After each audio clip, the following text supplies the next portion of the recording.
Hello everyone and welcome to SUNUP. I'm Lyndall Stout. Technological advances like drones are growing in popularity, including for things like herbicide application. But there's a little bit more to it than you might think.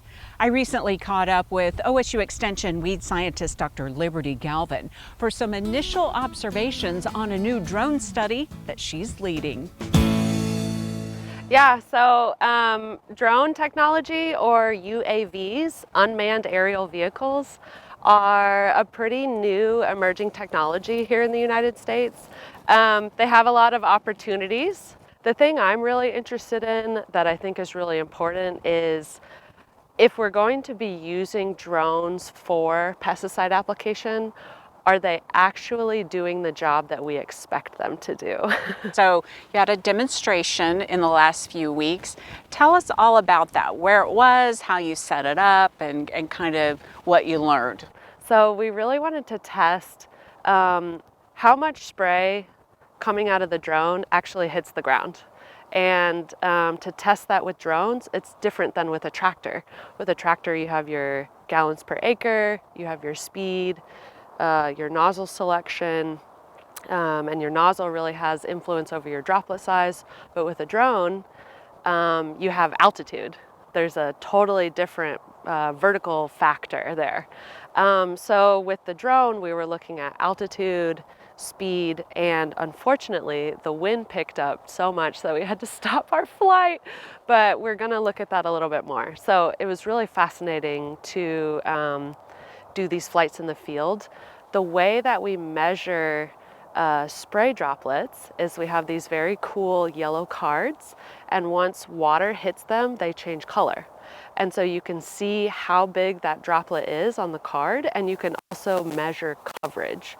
So is that droplet getting to the ground where you expect it to go? And that was sort of the whole basis of our experiment.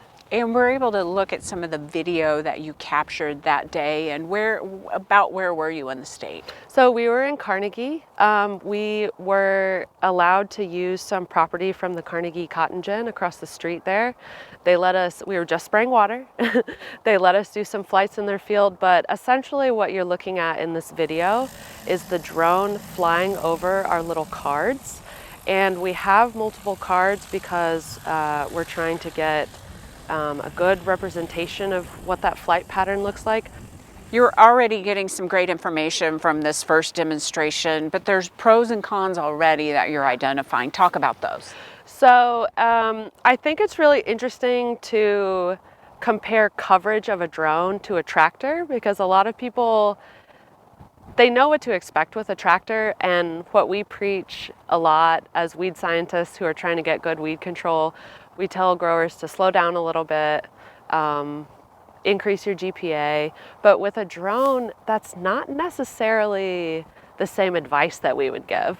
So from our preliminary data, what we found is that low altitude and a slow speed actually got us very poor coverage.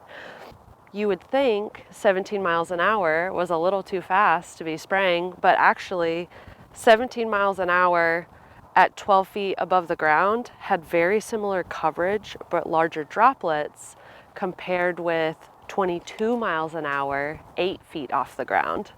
And so I would never tell a grower to drive 17 miles an hour in a tractor, but as you can see from these cards, they have pretty similar coverage. So there is an interaction between speed and altitude.